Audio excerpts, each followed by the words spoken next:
Entretien en tête-à-tête Obama-Netanyahou ce soir à la Maison-Blanche. Le président américain affirme qu'il veut changer le statu quo entre Israéliens et Palestiniens. Netanyahou lui réaffirme sa position du 2 États pour 2 peuples.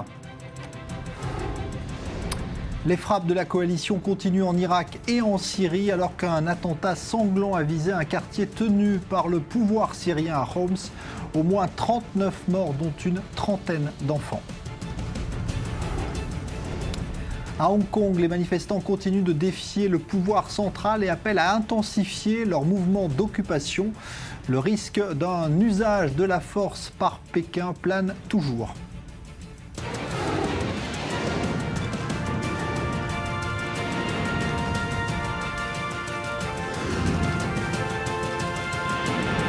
Le Grand Direct, avec Jean-Charles Banoun. Bonsoir à tous, on va donc commencer cette édition par l'entretien en tête-à-tête qui a lieu en ce moment même à Washington entre Barack Obama et Benjamin Netanyahou, au moment où les Palestiniens réaffirment ce soir qu'ils ont déposé un projet de résolution au Conseil de sécurité des Nations Unies pour exiger un retrait israélien de Cisjordanie d'ici à novembre 2016. Dossier palestinien qui sera évidemment le principal sujet abordé entre les deux dirigeants. Ce soir, on va en parler avec Yitzhak Levanon. Bonsoir. Bonsoir Jean-Charles. Ancien ambassadeur d'Israël en Égypte notamment. Et Dror Even-Sapir, bonsoir, analyste politique sur i24 News. On a parlé des Palestiniens, mais on en a également parlé de l'Iran et un peu moins de l'État islamique au cours de cet entretien en tête-à-tête entre Obama et Netanyahou. The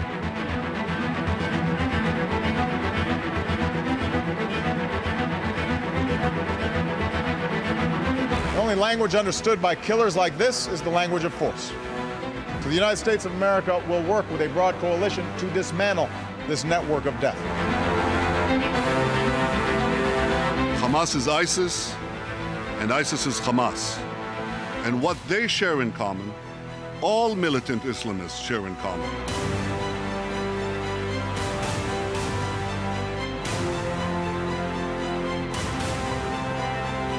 We'll also have an opportunity to discuss the progress that's being made with respect to dealing with Iran's nuclear program, which obviously has been a high priority for not only Israel, but also the United States and the world community. Iran seeks a deal that would lift the tough sanctions that you worked so hard to put in place and leave it as a threshold nuclear power. And I fervently hope that under your leadership that would not happen.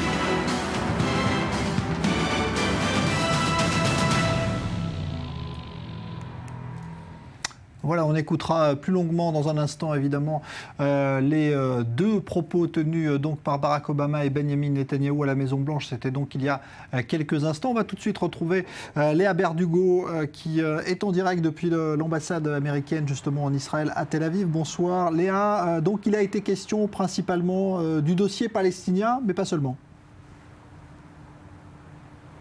Oui, alors c'est avec des mots accueillants que Barack Obama a débuté cette conférence de presse. Benjamin Netanyahou n'est pas un étranger à la Maison-Blanche, comme une tentative pour effacer les relations qui ont été extrêmement tendues entre les deux pays. Alors vous l'avez rappelé, le sujet le plus important qui a été mentionné au cours de cette conférence de presse a été le statu quo et cette réaffirmation de la part de Barack Obama qui dit vouloir changer ce statu quo. Il a également parlé de la reconstruction de Gaza. Alors sur le statu quo, Benjamin Netanyahou lui a répondu et il a dit qu'il souhaitait une solution à 2 États. Alors autre sujet abordé, l'Iran. Le président des États-Unis a affirmé que l'Iran était une menace pour Israël, évidemment, comme Benjamin Netanyahou le rappelle souvent, mais également pour le monde entier. Alors un autre point que le Premier ministre israélien a mentionné et qui était également important au cours de cette conférence de presse a été la coopération avec certains pays arabes qu'il dit modérés. Une coopération menant à une stabilité pour instaurer la paix dans la région. Une coopération donc qui doit être installée dans les prochains mois. Benjamin Netanyahou s'est dit optimiste quant à un nouvel agenda à venir. Alors, Barack Obama a également évoqué, Léa, le succès d'Iron Dome qui a protégé les civils israéliens cet été des tirs de roquettes, comme pour mieux souligner finalement qu'il y avait toujours cette coopération étroite entre Israéliens et Américains. Exactement, on a évoqué les récentes tensions entre les deux pays qui ont été illustrées il y a 2 jours au moment du discours de Benyamin Netanyahou. La Maison-Blanche a vivement réagi à sa comparaison entre le Hamas et l'État islamique. Alors il faut rappeler évidemment que la coopération entre les deux pays reste de mise, une coopération militaire, vous l'avez rappelé, comme pour le système Iron Dome. Barack Obama s'est félicité de son succès et Benyamin Netanyahou a remercié les États-Unis pour leur soutien financier pour le développement de ce système antimissile. Il faut également rappeler une coopération au niveau des renseignements qui est encore en place entre Israël et les États-Unis. Israël qui fournit notamment beaucoup de renseignements concernant l'État islamique dans la région aux Américains. Merci Léa Berdugo. En direct donc de l'ambassade américaine en Israël à Tel Aviv. Alors, le gros finalement de cette discussion a porté sur le dossier palestinien, comme on pouvait s'y attendre. C'est bien que Benyamin Netanyahou réaffirme ce soir qu'il est toujours pour la solution de 2 États au moment où certains accusent Israël finalement de couper Jean-Charles, tout pont. le gros serait de ce qu'ils vont parler tête à tête. Ouais. Sans la Ça, présence... on l'a pas encore, c'est maintenant. Oui, enfin, sans la présence des aides de camp, personne, ni les assistants, personne. Ce sera les deux personnages. Et là, regarde, c'est une chose qui n'est pas, disons, qu'on le fait à chaque reprise dans les discussions diplomatiques, mais ça existe. Et là, c'est le vrai morceau, là où on peut parler de façon très claire, carrément, disons, sans contrainte diplomatique ou protocolaire, etc. Là, c'est l'essentiel. Sur quelques sujets. À mon avis, Benyamin Netanyahou il va mettre le poids sur la question iranienne dans ces discussions de tête-à-tête et la question de Pollard. Moi, à mon avis, perdre du temps de parler de la question palestinienne, du statu quo, etc., ou bien du Daesh ou de ISIS. Parce que, bon, les États-Unis attaquent le Daesh et il y a un front commun. Donc, je crois que l'essentiel dans ce tête-à-tête, donc ça, c'est le gros morceau. La seconde chose, c'est que les Américains, ils ont déjà avisé les Palestiniens que, comme quoi, ils poseraient un droit de veto sur la proposition que les Palestiniens vont poser pour avoir qu'Israël se retire des frontières de 1967 jusqu'à la fin 2016. C'est dans 2 ans. Au début, Abou Mazen parlait de 3 ans. Donc, ça s'est réduit à 2 ans maintenant. Et la seconde chose, à mon avis, c'est que le président Obama a dit carrément à M. Netanyahou que, comme quoi, la priorité des États-Unis, c'est la question du nucléaire iranien.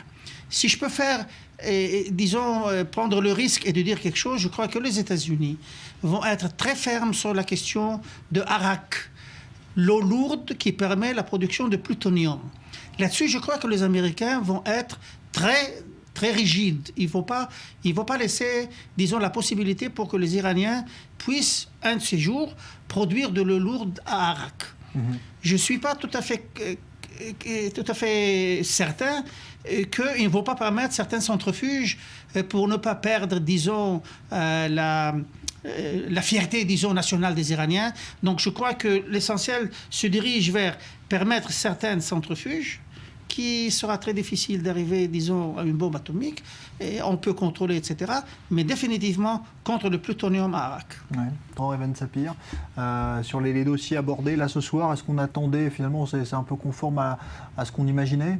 Oui, c'est-à-dire que c'est une rencontre qui s'est, en tout cas ce point de presse qui a précédé cette rencontre, s'est plutôt passé dans une bonne atmosphère, dans une bonne ambiance. Il faut rappeler, Jean-Charles, que le contexte s'y prêtait, puisque aux États-Unis, on se rapproche des élections de la mi-mandat, et il n'importe bien évidemment à Barack Obama de ne pas froisser la partie la plus pro-israélienne de son électorat. Et puis du côté israélien, du côté de Benyamin Netanyahou, on ne voulait pas non plus être trop sévère envers les Américains, puisque face aux démarches unilatérale des Palestiniens qu'on vient d'évoquer, notamment cette résolution imposant un retrait d'Israël dans les territoires de Cisjordanie, eh bien, les États-Unis, bien évidemment, ont besoin des Américains et ils savent qu'ils peuvent...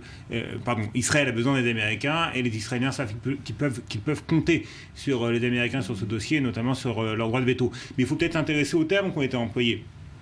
On a dit avec Yitzhak Levadon tout à l'heure que chaque terme est important en diplomatie. Lorsque Barack Obama dit qu'il ne veut plus du statu quo, en tout cas... il veut changer le statu quo. Il veut changer le statu quo.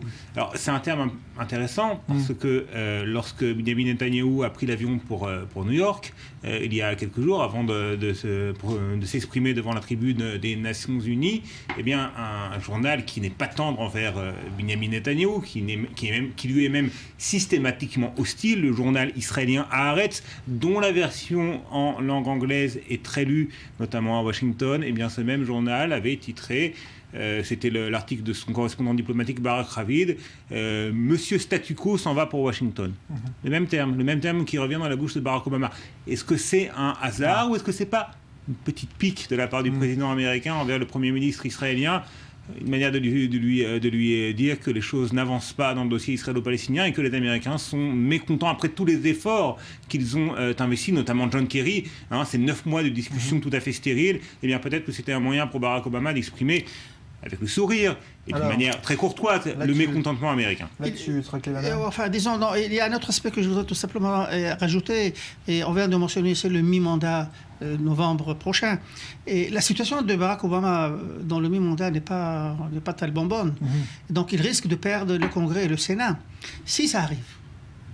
Et disons que toutes les questions intérieures des États-Unis vont être relégués pour plus tard parce que, il ne peut rien faire sans le Congrès et sans le Sénat. Donc, il serait obligé de passer 2 ans de discuter cette question de politique étrangère. Dans cette question, dans cette niche-là de politique étrangère, il a besoin de Netanyahou parce que, c'est l'Iran, c'est le Daesh, c'est le CIC, c'est la question palestinienne. Donc ça explique exactement cet accueil chaleureux ou bien chaleureux, disons, de Obama à Benjamin Netanyahou ce soir. Ouais. Mais c'est vrai qu'il a parlé du statu quo aussi pour Gaza, puisqu'il fait référence évidemment à Gaza. Ça veut dire que là-dessus aussi, les Américains attendent un geste d'Israël. Oui, les Israéliens sont prêts à se montrer généreux pour la reconstruction de la bande de Gaza s'ils obtiennent des garanties, bien évidemment, des garanties sécuritaires. Et là, je pense que sur cette question des garanties sécuritaires dans la bande de Gaza, on peut s'attendre à une entente assez complète entre Washington et Jérusalem.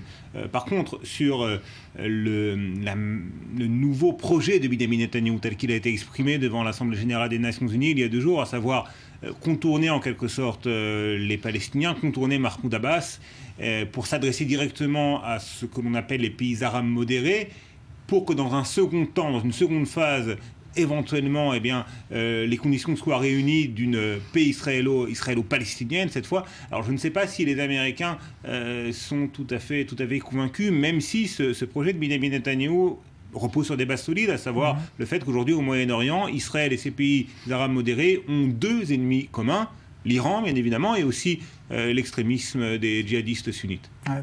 Comment vous expliquez très clairement l'initiative palestinienne, puisque Mahmoud Abbas annonce à Ramallah aujourd'hui, il a encore déclaré un changement d'attitude radical, un durcissement finalement à la fois envers Israël et envers les États-Unis, puisqu'il veut passer néanmoins par cette initiative. Regarde Jean-Charles, on a discuté de ça ensemble avant de rentrer ici. J'avoue que je n'ai pas d'explication logique. Franchement, je ne comprends pas la logique derrière l'initiative de Mahmoud Abbas et de ses acolytes d'y aller au Conseil de sécurité, d'aller dans le forum international, et à La Haye, peut-être à Hague. Je ne comprends pas. Enfin, disons que la logique me dit que s'ils s'acheminent vers ce chemin-là, ils vont aboutir à rien, ils ne vont rien recevoir. Ce ne sera pas l'État palestinien, ça ne sera rien du tout. Ceci m'amène à une seule chose seulement, penser dans la culture de cette partie-là du monde, au Moyen-Orient. Il y a un adage dans le monde arabe qui dit que si vous faites face à un problème, si vous ne transformez pas ce problème en un grand problème, jamais il ne sera réduit à un petit problème. Donc peut-être que Mahmoud Abbas il a dit, je jette tout, je vais prendre une position radicale, je vais changer ce problème à ce que ce soit un grand problème, et là tout le monde va intervenir et ça va réduire ce problème. C'est la seule logique que je comprends. Sans ça, je ne comprends pas, disons, de point de vue tactique, stratégique, politique, pourquoi ils le font. Il y a une autre explication, c'est que Mahmoud Abbas a sans doute le sentiment qu'après l'opération bordure protectrice dans la bande de Gaza, son parti, le Fatah, lui-même, en tant que dirigeant, ont perdu des points importants en termes de popularité auprès de la rue palestinienne au profit du Hamas, bien souvent. Et d'ailleurs, c'est un paradoxe. ou non, davantage en Cisjordanie que dans la bande de Gaza.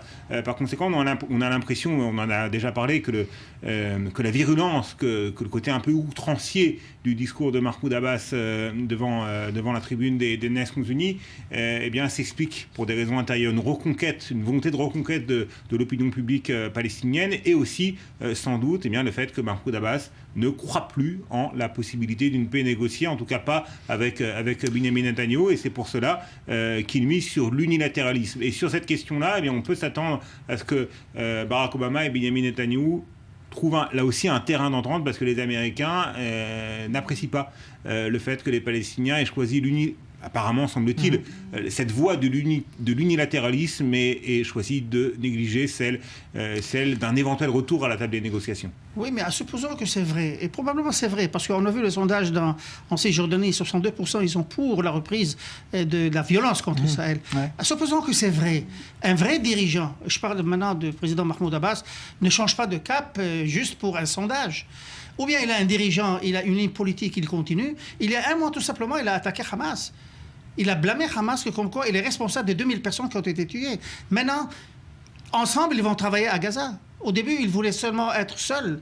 Et on a parlé avec les Égyptiens, avec Israël, avec les Américains, que comme quoi le président Mahmoud Abbas et ses forces de sécurité, ce sont eux qui vont être sur les passages. Maintenant, lui, il a accepté que ce sera avec le Hamas, parce que le Hamas, il a imposé.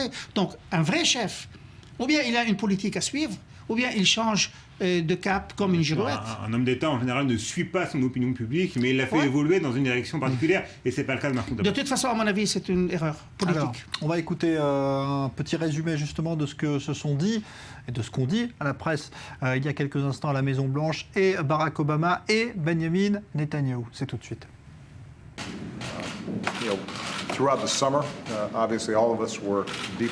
Au cours de cet été, nous avons été profondément concernés par la situation à Gaza.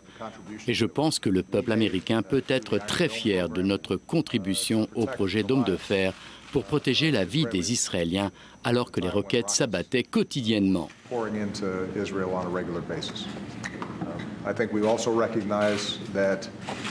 Je pense que nous devons trouver également les moyens de changer le statu quo pour la sécurité des Israéliens dans leurs maisons, leurs écoles, et qu'elles soient protégées des tirs de roquettes, mais aussi éviter que les enfants palestiniens vivent des tragédies.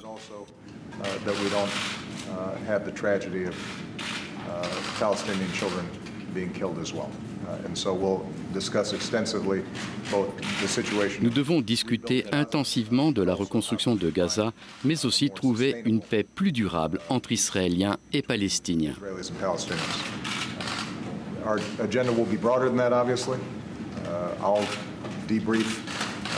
Notre ordre du jour est évidemment bien plus large. Je dois informer Bibi du travail accompli pour lutter et détruire l'État islamique.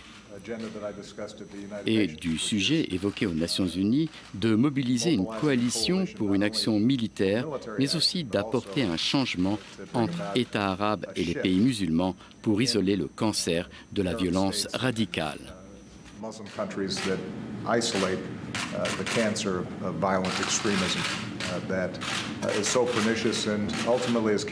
Une violence pernicieuse qui aura tué plus de musulmans que n'importe qui. Nous aurons également l'occasion de discuter des progrès qui ont été faits face au programme nucléaire iranien, qui est évidemment une priorité non seulement pour Israël, mais aussi pour les États-Unis et la communauté internationale. Israel fully supports your effort and your leadership to defeat ISIS. Israël soutient entièrement vos efforts et votre leadership pour vaincre l'État islamique.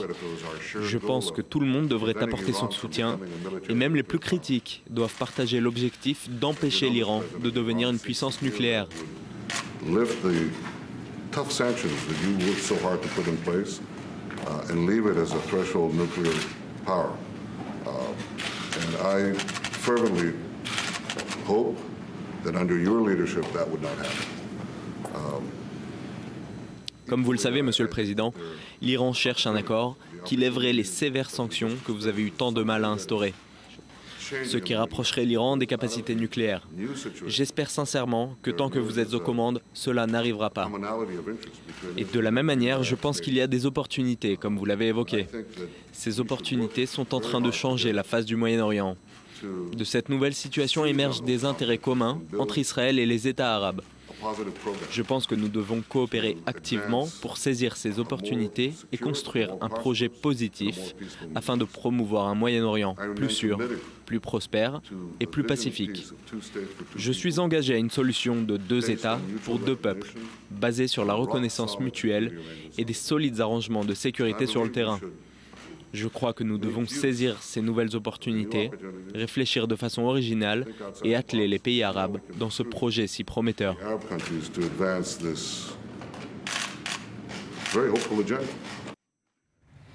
Voilà donc pour l'essentiel de ce que se sont dit Barack Obama et Benjamin Netanyahou avant, évidemment, le huis clos total. Cette initiative, finalement, à laquelle semble tenir Benjamin Netanyahou, de vouloir associer ces pays arabes pour aboutir à une solution à 2 États avec les Palestiniens, est-ce que c'est quelque chose qui, à votre avis, convainc les Américains ou est-ce qu'ils se méfient de cette proposition ? Alors, déjà, le fait que Benjamin Netanyahou ait employer ce terme et prononcer ces 2 mots d'État palestinien, c'était sans doute ce que Barack Obama voulait entendre, c'était sans doute ce que Barack Obama voulait entendre de la part de Benjamin Netanyahou et devant les caméras de télévision, bien évidemment, puisque il y a 2 jours, au cours de son intervention devant l'Assemblée générale des Nations Unies, et on en avait parlé à l'époque, Jean-Charles, eh bien, ces 2 mots n'avaient pas été prononcés par le Premier ministre israélien.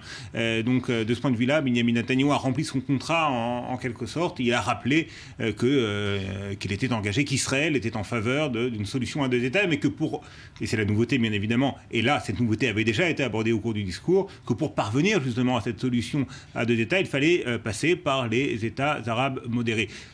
Le problème, et les Américains le savent, Barack Obama le sait, c'est que ces mêmes États arabes modérés, l'Égypte, bien évidemment, la Jordanie, l'Arabie Saoudite, les Émirats arabes unis, ne vont pas forcément jouer le jeu que Benjamin Netanyahou voudrait les voir jouer, et que ces mêmes États exigeront de la part des Israéliens qu'ils s'engagent à des compromis douloureux, à des compromis historiques envers les Palestiniens. Est-ce que Benjamin Netanyahou le veut ?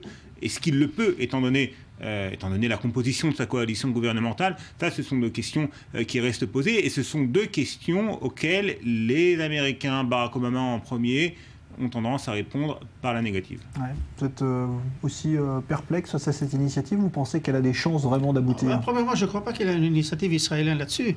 Il y a une situation, il y a une réalité sur place. Et le printemps arabe a abouti à certaines choses, entre autres, à certaines convergences de vues et d'intérêts entre Israël et certains pays arabes. Disons les grands pays que nous on appelle les pays pragmatiques ou les pays modérés. Et tout le monde sait qui sont ces pays-là. Donc il y a une certaine convergence, et ce qu'Israël est en train de dire aujourd'hui, profitons de cette situation-là pour trouver une solution. Le second volet, c'est que c'est clair pour aujourd'hui, pour tout le monde, que sur le plan bilatéral entre nous et les Palestiniens, autorités palestiniennes et le gouvernement israélien, c'est presque impossible d'arriver à un accord. Parce que, l'abîme, il est énorme entre les deux, donc ça ne va pas bouger. On se dit, il y avait une initiative. Ça s'appelle l'initiative saoudienne. L'initiative saoudienne, je vous le rappelle, il y a 10 ans, elle ne parlait pas du droit de retour des réfugiés palestiniens, ni de Jérusalem. C'est la Syrie et les Palestiniens qui ont compris cette initiative à la Ligue arabe, ils l'ont transformée en initiative arabe, où ils ont inclus ces 2 points-là. Ce que Benjamin Netanyahou veut dire, c'est que si on retourne vers l'Arabie saoudite maintenant, et on amende un tout petit peu, on change, ou on reprend cette initiative qui sera une initiative acceptable pour tout le monde, on peut avancer. Et dans cette avance-là, on pourra aussi solutionner la question palestinienne, parce que l'enveloppe des pays arabes peuvent donner les garanties aux Palestiniens que les Palestiniens cherchent et ne reçoivent pas d'Israël. Donc c'est une approche qu'il faut explorer, qu'il faut vérifier. Et d'ailleurs, il faut rappeler à cet égard que Mahmoud Abbas demande régulièrement l'aval de la Ligue arabe, des pays arabes pour telle ou telle démarche, telle ou telle reprise des négociations, tel ou tel arrêt des négociations. Par conséquent, là, il y a effectivement une carte à jouer du point de vue de Benjamin Netanyahou, et étant donné, encore une fois, les ennemis communs, on en a parlé, que sont l'Iran et les djihadistes de l'État islamique, il y a peut-être effectivement une nouvelle donne qui peut éventuellement faire débloquer les choses, mais je redis ce que j'approuve tout à fait ce que vient de dire monsieur l'ambassadeur Yitzhak Levanon. Entre Israéliens et Palestiniens seulement, eh bien c'est 9 mois de négociations stériles l'an dernier.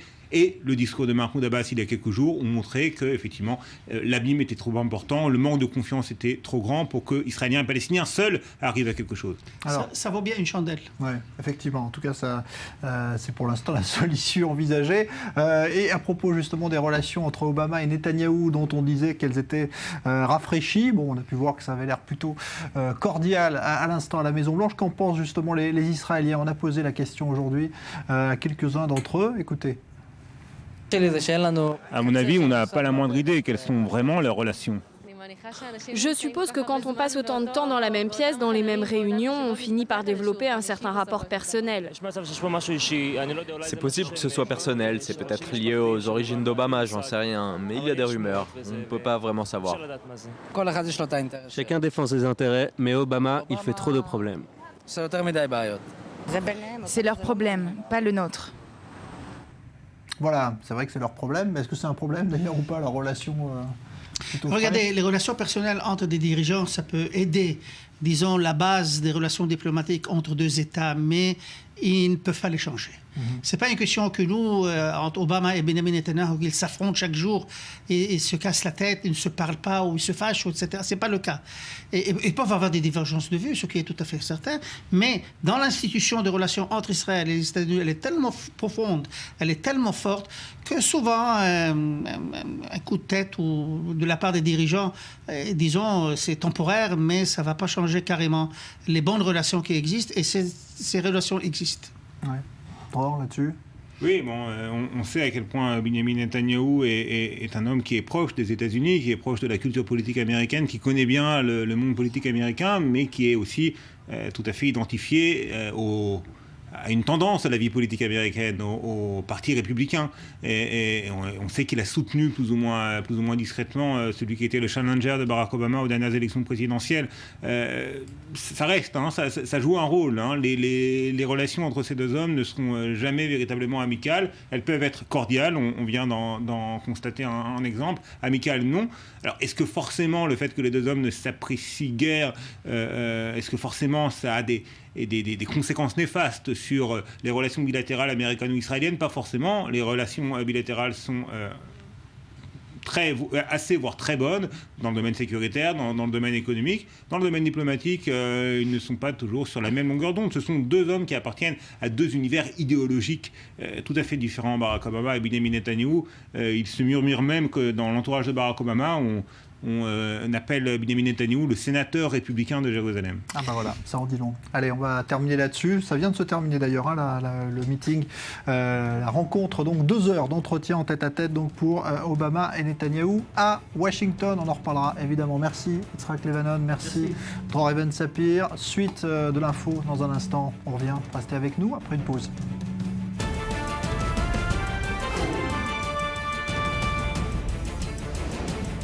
2 heures de tête-à-tête à l'instant à la Maison-Blanche entre Obama et Netanyahou. Le président américain veut changer le statu quo existant entre Israéliens et Palestiniens. Netanyahou, lui, confirme sa position en faveur du 2 États pour 2 peuples.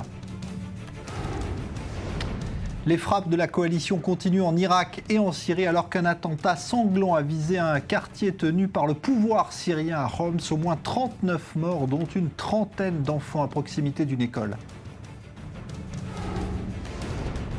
À Hong Kong, les manifestants continuent de défier le pouvoir central. Ils appellent à intensifier leur mouvement d'occupation. Le risque d'un usage de la force par Pékin plane toujours.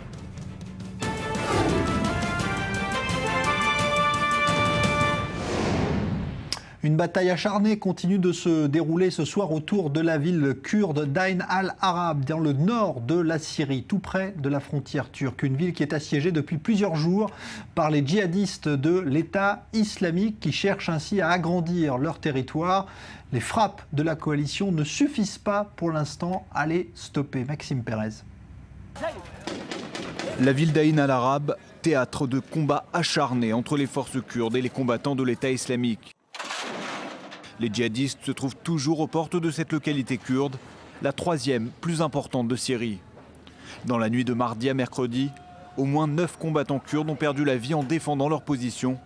9 autres auraient été également décapités, dont 3 femmes, selon l'organisation djihadiste. Bien que moins nombreux et moins bien armés que leurs adversaires, les peshmerga kurdes opposent une farouche résistance. Ils sont aussi aidés par la coalition américaine qui, ces dernières heures, a mené plus d'une demi-douzaine de frappes au sol pour faire reculer les djihadistes du secteur d'Aïn al-Arab. De la Turquie voisine, les habitants sont témoins des échanges de tirs et des explosions. Ankara a ordonné à l'armée de continuer de renforcer son dispositif militaire le long de la frontière syrienne, où une dizaine de chars et de véhicules blindés avaient déjà été acheminés ces derniers jours à titre préventif. Les Kurdes sont actuellement engagés sur 3 fronts. Leur offensive se concentre aussi dans la partie nord de l'Irak, où ce mercredi, ils ont bénéficié de l'appui aérien de la Royal Air Force britannique. Après plusieurs jours de vol de reconnaissance, ces appareils ont pour la première fois été engagés dans des frappes contre l'État islamique. Pendant ce temps en Syrie, la guerre civile ne faiblit pas. À Homs, un double attentat à la voiture piégée a visé un quartier alawite. L'attaque a fait au moins 31 morts et des dizaines de blessés. Alors la Turquie toute proche qui suit, on l'a vu de très près, la situation et qui s'apprête à s'engager à son tour dans la coalition si le Parlement turc vote en ce sens. À Istanbul, 3 étudiants turcs proches de l'État islamique ont été arrêtés aujourd'hui. D'autres pays comme l'Australie ou la Grande-Bretagne sont désormais impliqués dans ces frappes de la coalition. La France annonce ce soir qu'elle augmente son dispositif avec l'envoi de 3 avions Rafale supplémentaires et d'une frégate. Joseph Emmanuel. Des efforts partagés et des actions militaires coordonnées. Combattants kurdes, peshmerga et coalition continuent de frapper les positions de l'État islamique en Syrie. Mais l'offensive, uniquement cantonnée à des frappes aériennes, n'empêche pas l'avancée du mouvement djihadiste. Des combats acharnés opposent ce mercredi les islamistes aux forces kurdes, aux portes d'Aïn al-Arab, ville syrienne frontière de la Turquie. Une résistance massive de l'État islamique qui pousse certains pays membres de la coalition à revoir la forme de leur participation. Après avoir refusé toute intervention militaire directe, la Grande-Bretagne a changé de stratégie et ses avions frappent désormais des cibles en Syrie. De son côté, la Turquie a déposé un projet de loi en vue de déployer des forces terrestres par-delà sa frontière. Autre pays de la coalition, l'Australie, en état d'alerte face à des radicaux islamistes revenus de Syrie, annonce une participation plus intense. Nous n'avons pas encore pris la décision finale d'engager nos forces au combat. Mais l'aviation australienne commencera à partir d'aujourd'hui à voler au-dessus de l'Irak en support à la coalition. Madame la Présidente, j'insiste, notre mission sera une mission de support et non une mission d'attaque. Pour que nous bombardions, il faut une autorisation claire du gouvernement irakien et prolonger les discussions au sein de notre propre gouvernement. Des déclarations timorées face à une mouvance islamiste dont la détermination est totale. Depuis le 23 septembre, les bombardements de la coalition n'ont pas cessé sur les positions ennemies en Syrie. Des positions qui tiennent et qui pourraient pousser les chancelleries coalisées à changer de stratégie.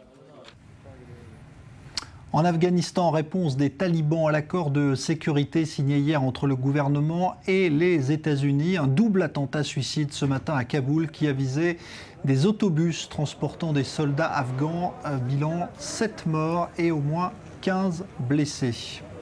Et puis cette opération de l'armée israélienne à l'intérieur de la bande de Gaza aujourd'hui, des tanks et des bulldozers sont entrés dans le secteur de Khan Younes à quelques dizaines de mètres de la frontière, semble-t-il, pour creuser dans une zone où se trouvaient des tunnels. Aucun coup de feu n'a été échangé. L'opération a pris fin sans incident. L'armée israélienne qui s'occupe également actuellement de déminer sa frontière avec la Jordanie. Depuis l'accord de paix signé avec ce pays il y a 20 ans, on ne s'était toujours pas préoccupé d'enlever les mines placées là depuis la guerre des 6 jours. Un travail de très longue haleine qui va prendre un certain temps. Donc reportage Mathias Inbar. Attention, champ de mines. Nous nous trouvons en Israël, à quelques mètres de la frontière avec la Jordanie. Cela fait exactement 20 ans que les deux pays ont signé un accord de paix. Mais cela n'a pas toujours été le cas. Après la guerre des 6 jours en 1967, Israël a placé des dizaines de milliers de mines antipersonnelles. Marcel Aviv est chargé ainsi de mener les travaux de déminage. Il nous accueille sur l'un de ces chantiers. Voilà, c'est ce type de mine de confection israélienne de 200 grammes que nous trouvons ici. Elles sont ensuite traitées et détruites. Israël a décidé qu'il n'y aurait plus de mines antipersonnelles à ses frontières en paix. Elles ne sont plus indispensables à la sécurité de l'État. Sous le contrôle du ministère de la Défense, les travaux sont placés sous haute sécurité. Exemple du danger, la roue de ce tracteur vient d'éclater en montant sur une mine. Les démineurs, eux, sont en permanence sur le qui-vive. Vous savez, même si je suis équipé pour ne pas déclencher le dispositif des mines et que je suis protégé, il ne vaut mieux pas s'approcher des mines ni essayer de monter sur l'une d'entre elles. Les amis, poussez-vous, là c'est un champ de mine. Une fois le déminage terminé, Israël peut transformer ces zones en terres agricoles. Exemple, dans le Negev avec cette serre où sont cultivés des poivrons. Ou comment passer d'un usage militaire à un usage civil. Ces mines ont été posées en 1969 pour protéger les frontières de l'État d'Israël face à ce qui était à l'époque notre ennemi, la Jordanie.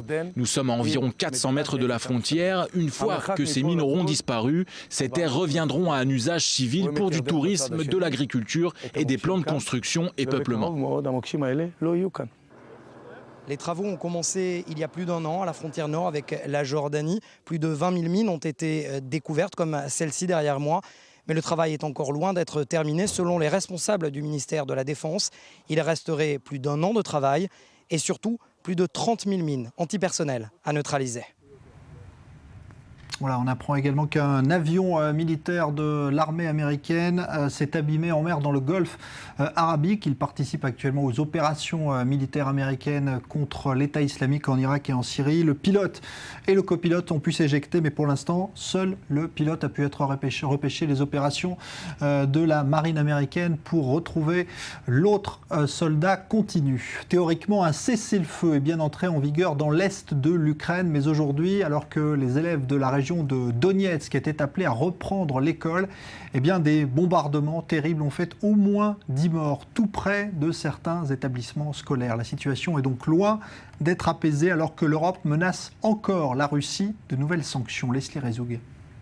Un taxi collectif et une école touchés le jour de la rentrée des classes à Donetsk en Ukraine.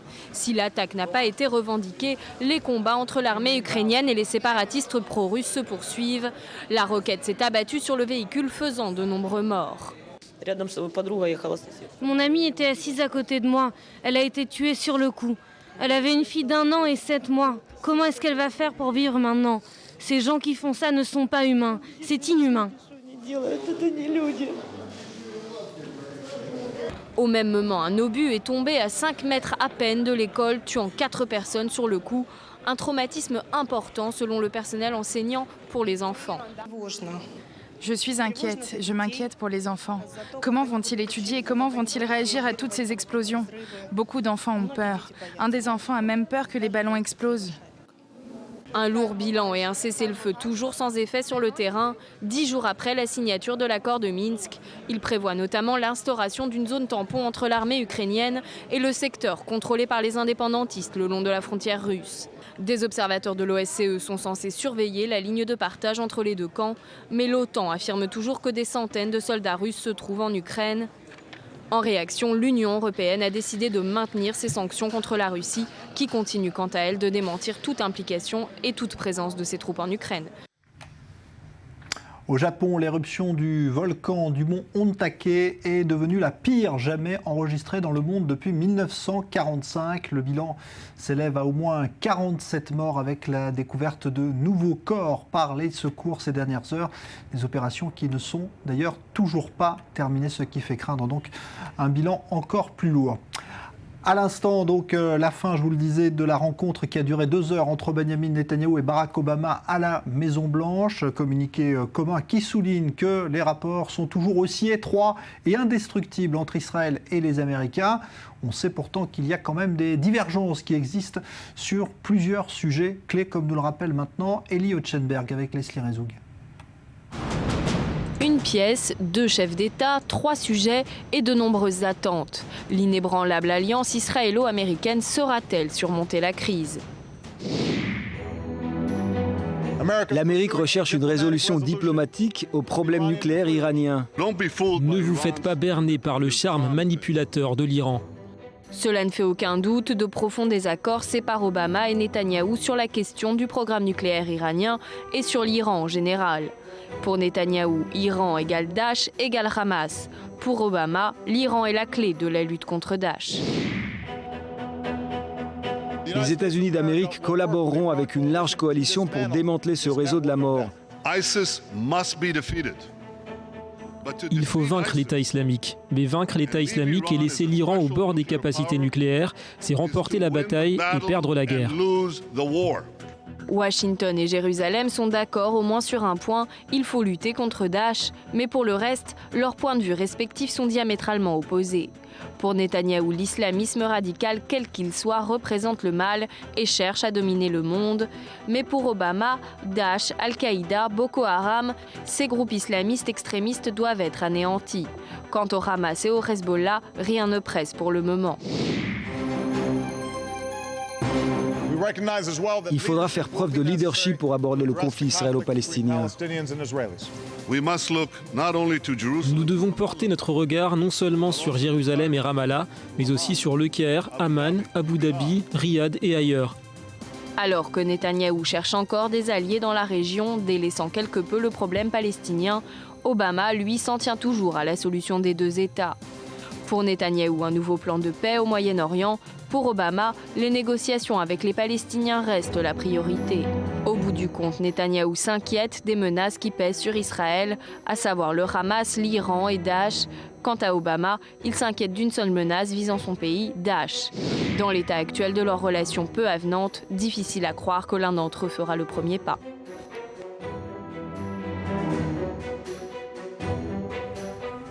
À Hong Kong, les leaders étudiants appellent ce soir à intensifier le mouvement d'occupation des lieux stratégiques de la ville et à poursuivre les manifestations. Ils étaient encore des dizaines de milliers dans les rues aujourd'hui. Julia Ganancia. La révolution des parapluies est en marche et prend Pékin au dépourvu. Ce mercredi, les manifestations géantes prennent un autre sens, car aujourd'hui c'est jour de fête nationale et jour anniversaire de l'avènement de la Chine communiste. Je suis un bénévole et personne ne dirige ce mouvement et personne ne l'organise parce que nous sommes des Hongkongais. Nous voulons sauver notre chez nous, notre liberté, notre démocratie. Alors je viens ici en tant que bénévole pour rejoindre le mouvement. Pour cette jeunesse, la démocratie est en danger, car le régime chinois a accordé le suffrage universel aux habitants de Hong Kong, mais en imposant un filtrage des candidats. Seules 2 ou 3 personnes, choisies par un comité de 1200 dignitaires, triés sur le volet, pourront se présenter à l'élection. Le prochain dirigeant de l'île restera donc un homme fidèle au pouvoir central. Un déni de démocratie, selon le mouvement Occupy Central. Nous voulons tous mettre fin à cette occupation dès que possible. Mais qui peut mettre fin à cette occupation? Je crois que c'est le gouvernement. S'ils peuvent donner une réponse sincère à nos questions, à nos demandes, je crois que l'occupation prendra fin. Les Hung doivent démissionner immédiatement. Et puis donner à Hong Kong l'occasion de discuter de la réforme constitutionnelle de nouveau. Selon un sondage réalisé par l'université chinoise de Hong Kong, 21% des quelques 7 millions d'habitants envisageraient de quitter le territoire autonome sous administration chinoise en raison de son avenir politique incertain.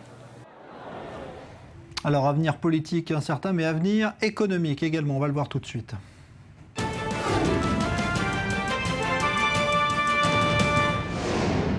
Car Hong Kong, c'est avant tout évidemment une place forte financière incontournable dans le monde. Eh bien, qu'en est-il aujourd'hui justement du poids d'Hong Kong dans l'économie chinoise? On voit ça tout de suite avec Johanna Citruc. D'un côté, la levée du drapeau chinois pour marquer le 65e anniversaire de la République populaire. De l'autre, les rues de Hong Kong envahies par des milliers de manifestants. C'est le mouvement pro-démocratie Occupy Central. Car en 2017, le président de l'exécutif local doit être élu au suffrage universel. Mais les candidats seront sélectionnés par le gouvernement chinois. Je veux dire aux gens en Chine que peu importe de quelle façon, les habitants de Hong Kong veulent maintenir un pays et 2 systèmes. Nous voulons liberté et démocratie. Lors de sa rétrocession en 1997, Hong Kong pesait pour plus de 18% dans l'économie chinoise. 17 ans plus tard, elle ne dépasse pas la barre des 3%. Pourtant, Même en réintégrant la République populaire de Chine, la région administrative spéciale a réussi à garder sa monnaie, ses douanes, son système juridique et même son budget, une entité économique à part entière. Preuve que ce n'est pas forcément Hong Kong qui a ralenti le pas, mais plutôt la Chine continentale qui a connu une croissance exceptionnelle. Entre 1997 et 2013, son PIB a été multiplié par 10, alors que celui d'Hong Kong n'a augmenté que de moitié. Selon le classement sur la compétitivité établi par le Forum économique mondial, la ville arrive en 7e position, alors que la Chine, elle, n'arrive qu'à la 28e place.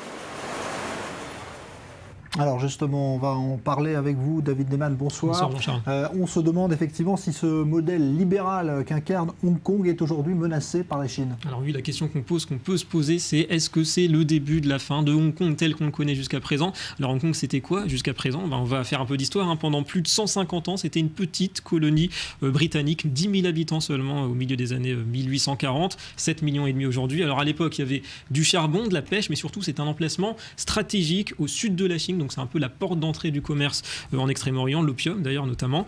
1997, Hong Kong est devenu depuis longtemps une place financière, vous l'avez dit, incontournable au niveau mondial. La ville est rétrocédée par les Britanniques à la Chine. Elle devient alors une région administrative spéciale, comme d'ailleurs Macao 2 ans plus tard, un Macao rendu par le Portugal. La Chine qui accepte le principe d'un pays pour deux systèmes. La formule bien connue, ça veut dire quoi? Ça veut dire que Hong Kong conserve notamment ses principes capitalistes, sa monnaie, son système judiciaire, sa constitution, ses douanes. Bref, tout allait plus ou moins bien jusqu'ici, jusqu'à ce que Pékin ne décide de limiter, on l'a vu, la portée du suffrage universel. Et là, dans ce mouvement de protestation dont on parle depuis quelques jours, c'est un mouvement qui couvait depuis un moment déjà. La bourse de Hong Kong avait d'ailleurs anticipé. Elle a perdu 8% déjà depuis un mois. Et ce fameux secteur de la finance, très sensible à l'instabilité, donc il influence forcément ce qui va se passer. Et d'ailleurs, pour certains analystes, il y a peut-être aussi une volonté de Pékin de réorienter un petit peu ce poids de la finance vers où? Vers Shanghai, un peu plus au nord, où justement une zone de libre-échange a été lancée il y a tout juste un an. Donc ça, c'est une piste pour les économistes. Et puis ce qui donne confiance aussi aux autorités chinoises, ce qui les motive peut-être à vouloir renforcer leur emprise sur Hong Kong, c'est la réussite tout simplement de leur modèle économique. On va le voir avec ces chiffres impressionnants. Entre 1997 et 2013, le PIB de Hong Kong, vous le voyez, il a gagné 54%. Alors c'est beaucoup, même si Singapour notamment est passé devant Hong Kong entre-temps. Mais la Chine, dans le même temps, alors c'est vrai qu'elle partait très loin, on le voit, mais elle a quand même gagné 900%, ça veut dire multiplié par 10. D'ailleurs, le poids de Hong Kong dans le PIB chinois, il est passé de 18% il y a 17 ans à moins de 3% aujourd'hui. Et avec tout ça, Pékin aujourd'hui est sûr de sa force. C'est comme une preuve qu'on devrait peut-être aussi chercher à imposer ce système, ce modèle chinois, un peu de libéralisme à la chinoise, avec en parallèle bien sûr la répression politique. Ça marche en Chine, ça pourrait marcher à Hong Kong, mais en tout cas pour la plupart des observateurs, toutes ces manœuvres aujourd'hui de la Chine continentale, ça répond bien plus à des principes, à des valeurs idéologiques politiques, bien plus qu'à des logiques économiques. Merci beaucoup David Neyman. Alors on a vu en même temps que vous parliez, David, des images en direct de Hong Kong pour constater que les manifestants sont toujours, alors qu'il est très tard là-bas, en pleine nuit, mobilisés. Vous voyez qu'ils continuent d'occuper les points stratégiques de la ville de manière tout à fait pacifique. On va appeler justement en direct depuis Hong Kong notre correspondant Sylvain Garbi qui est en direct. Bonsoir Sylvain. Alors un mot d'abord de la situation ce soir sur place. La situation est très calme. Ce soir, les gens sont posés. Des discours ont été donnés un peu avant, pendant la journée, par des profs universitaires. Tout est très organisé. Les poubelles sont ramassées, la nourriture, de l'eau est distribuée. Les gens, ce soir, vont, cette nuit plutôt, parce qu'il est pratiquement 2 heures du matin, vont dormir dehors, soit sous tente, soit juste sur des tapis. C'est très calme, c'est très inhabituel pour une protestation de ce type qui n'a aucune violence, aucun saccage, aucune destruction dans la ville. Merci Sylvain Garbi, donc en direct de Hong Kong. On a compris, même si la liaison était un petit peu difficile, en tout cas que la situation restait calme et on l'a constaté également sur les images qui nous parvenaient en même temps.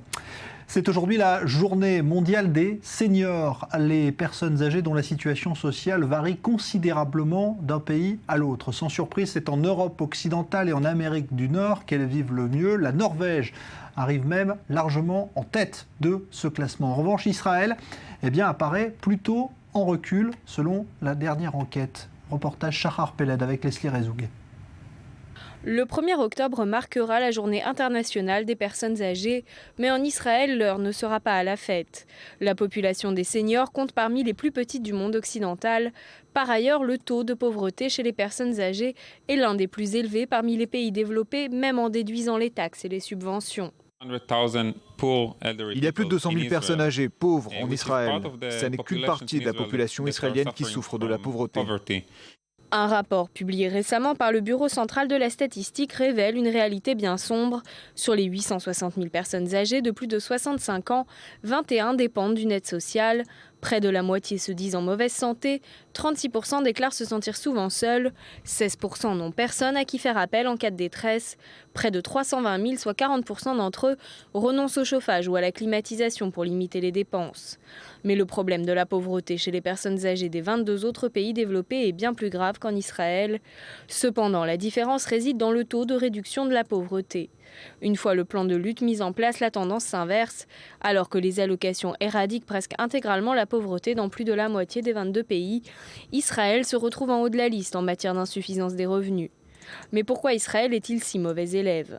Certains dénoncent les menaces sécuritaires faisant gonfler le budget de la défense aux dépens des affaires sociales. Mais il y a également une dimension politique. En effet, les données démographiques sont défavorables au troisième âge, qui se retrouve quasiment dénué de toute influence politique après l'échec du Parti des retraités. Il n'y a pas de lobby pour les pauvres en Israël. Nous essayons de faire office de lobby pour ces gens qui doivent franchir de nombreuses murailles avant de pouvoir atteindre les preneurs de décision. Le gouvernement israélien connaît parfaitement la situation, mais il en fait très peu. Il y a quelques mois, une commission a été formée pour lutter contre la pauvreté dans le pays, mais certains estiment que la situation restera inchangée dans les années à venir. Cette commission a rédigé une liste de mesures que doit prendre le gouvernement. Voici les données officielles. Maintenant que le budget pour l'année 2015 a été présenté, on peut voir que l'an prochain, rien n'aura changé en Israël. L'état des personnes âgées en Israël illustre parfaitement l'inefficacité du programme d'aide et d'allocation dans la réduction de la pauvreté dans le pays. La plupart de ces personnes ne peuvent plus travailler et dépendent donc du système pour se maintenir au-delà du seuil de pauvreté. Un système qui aura donc échoué en Israël plus que partout ailleurs dans le monde. Et on passe tout de suite à l'actualité sportive.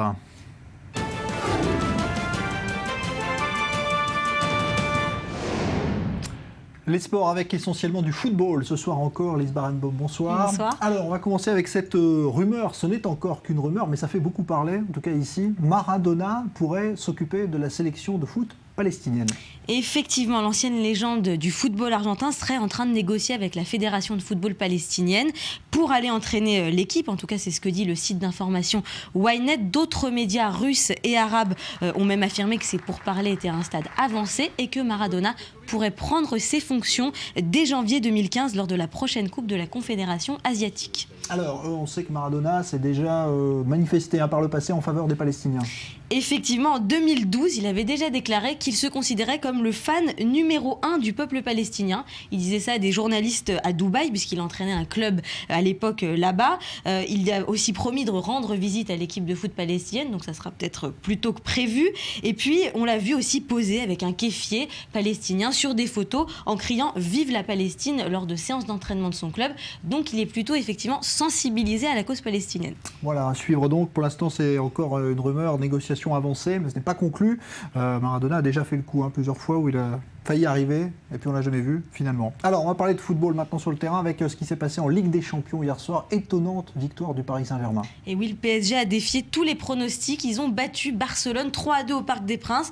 Donc après une série de prestations plutôt décevantes en Ligue 1, les Parisiens s'offrent la première place du groupe F. 3 buts marqués, donc le premier par David Luiz, le recrutement estival qui a coûté 50 millions d'euros, donc plutôt rentable. Le deuxième par le jeune Marco Verratti, et puis aussi Blaise Matuidi qui a marqué. Donc les deux réponses de Neymar et Messi n'ont pas déstabilisé les hommes de Laurent Blanc. Pourtant, c'est totalement inattendu puisque les Catalans étaient surpréparés. Ils sont premiers de Liga et jusqu'ici, ils n'avaient encaissé aucun but depuis le début de la saison. Donc Laurent Blanc a réussi son pari, lui qu'on voyait déjà limogé avant le match. Et pourtant, l'équipe était privée de plusieurs de ses cadres, notamment Zlatan qui était blessé au talon. Et le parc était bondé pour acclamer les Parisiens. On a vu David Beckham, Beyoncé, Jay-Z, Didier Deschamps. Tout ça a de quoi redonner du baume au cœur aux Parisiens. Alors, on va écouter. On va écouter, oui, 2 débuteurs parisiens, Matuidi et David Luiz. On avait un grand pari, solidaire. Tout le monde s'est battu les uns pour les autres. Franchement, c'est une grande performance de la part de tout le monde. On est vraiment fiers de ce qu'on a fait ce soir. Maintenant, ça reste, comme j'ai dit, un match de poule et on ne peut pas s'enflammer et essayer d'enchaîner dimanche. Mais j'espère que ça sera un match référence. C'est génial de pouvoir marquer dans un grand match comme celui-ci et contre une grande équipe. C'est mon premier but ici à Paris. Une très belle soirée pour moi, une très belle soirée pour le PSG et j'espère pouvoir marquer beaucoup plus de buts. Voilà donc pour la belle opération du Paris Saint-Germain. Ce soir, une belle affiche aussi qui fait saliver. Atlético Madrid contre Juventus de Turin. L'Atlético qui a été défait par l'Olympiakos lors de la première journée. Donc le champion d'Espagne doit gagner contre le champion d'Italie pour ne pas risquer l'élimination précoce. On aura droit à de beaux duels. Mario Mandzukic notamment du côté de Madrid et puis du côté italien, Carlos Tevez qui a déjà marqué 6 buts pour la Juve depuis le début de la saison. Il y aura aussi l'étoile montante des Bleus, Paul Pogba. Et puis dans les cages, l'incontournable Buffon, très en forme en ce moment. Merci Lise Barenbaum. On va se retrouver dans un instant pour la suite du Grand Direct, un débat consacré au concept de démocratie à travers ce qui se passe à Hong Kong. Évidemment, le concept de démocratie à l'occidental est-il exportable partout dans le monde? Vous le voyez, manifestation pacifique pour la démocratie en ce moment à Hong Kong. On en parle dans un instant. À tout de suite.